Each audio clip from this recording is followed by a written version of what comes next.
Okay, let's get started talking about HTML or Hypertext Markup Language and learning a little bit more about what it looks like and how it's progressed.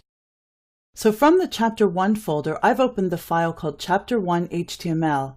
It's actually a PDF file, so you'll need Adobe Acrobat or the free Adobe Reader to open it. So let's go ahead and get started. Hypertext Markup Language, or HTML, is the main markup language we use for building web pages. HTML elements are the basic building blocks of the web pages. HTML consists of elements also known as tags that are enclosed in angle brackets within the web page content itself. HTML normally comes in pairs, one tag to turn something on and one to turn it off. For example, let's take a closer look. Over on the left-hand side, you'll see that I have the HTML tag. The HTML tag is simply HTML within angle brackets, and the close HTML tag has a / in front of it. So whenever you see a / at the beginning of a tag, that's telling the browser to end some formatting. So typically the HTML tag is the first tag you see in your source code. That tells the browser, hey, an HTML page or web page is coming. And the one that is the close HTML tag tells the browser, hey, we're finishing up with this page, we're just about done. Over here is an example of the bold tag. So if you have some text you're placing on your web page and you want to make some of it bold, you would put the bold tag right in front of where you want the text to become bold, and the end bold tag would go right where you want the bolding to stop. And by the way, a good resource that I like for learning about HTML in general, and more specifically HTML5, is www.w3schools.com. It's a great resource. So let's dive in and look a little bit closer at HTML tags. We also have things called attributes and values. So you can see here I've got the link tag within the angle brackets, but I've also put things called attributes and values in here. So an attribute is an option for that tag, and then the value tells you which option we used. HTML code is not case sensitive, by the way. I use it here to differentiate tags visually. For example, some hand coders like to make the actual tag name caps and use lowercase for the rest of it. Now, you're typically not going to be writing all your own code. You'll be using a program like Dreamweaver, but it is good to understand if you need to go in and look at the source code and get an understanding of what all these things mean. So in this particular example, I've got the link tag. I've added an attribute and I've added a value, and here's another attribute and another value. You'll notice that the attributes within the same tag are separated with a word space, and the values are entered within quote marks. HTML allows images and objects to be embedded and can be used to create interactive forms as well.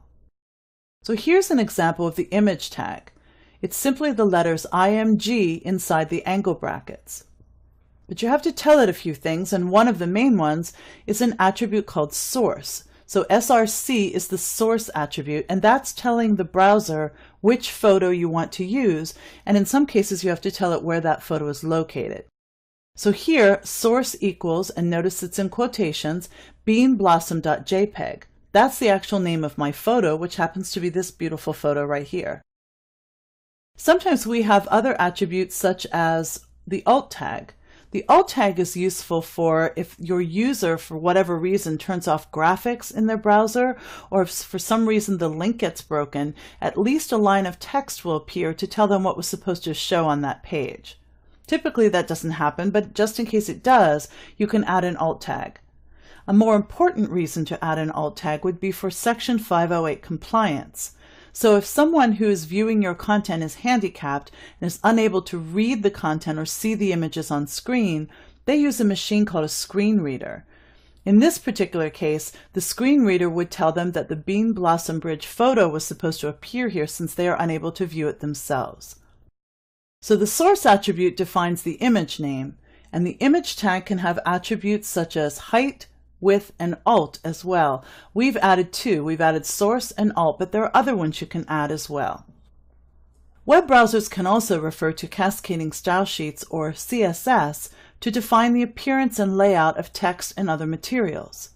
So cascading style sheets is a simple mechanism for adding style, such as fonts, color, and spacing to web documents.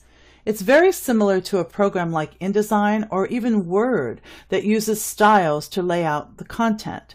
So you might have headline, body copy, photo caption. If you were working with a print document, it's the same basic concept here. Style sheets can be applied to web pages in two different ways. They can be applied within the document itself at the exact spot where they're needed, or a file containing all of the CSS commands can be linked externally to the web page. So for example, to make the background of this web page this beautiful shade of blue, this is what it would look like in HTML code, and this is what it would look like in CSS. Both get us the same end result, we just use different symbols and different coding to get there. The W3C, or World Wide Web Consortium, maintains both HTML and CSS standards. They encourage the use of CSS to maintain consistency. The World Wide Web Consortium is an international community that developed open standards to ensure the long-term growth of the web.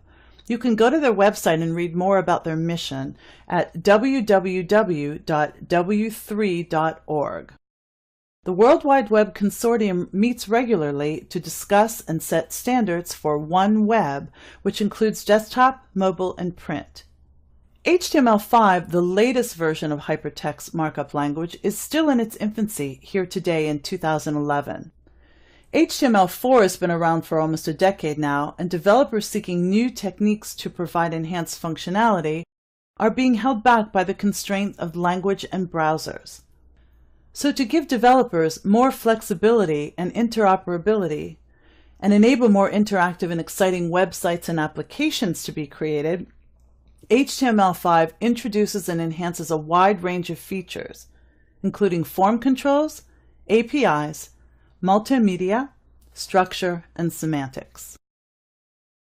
New features have been introduced to help web developers, and new elements have been introduced based on extensive research, including tips from people who are developing, things they're trying to get the browser to show and aren't appearing properly, so new tags are developed all the time.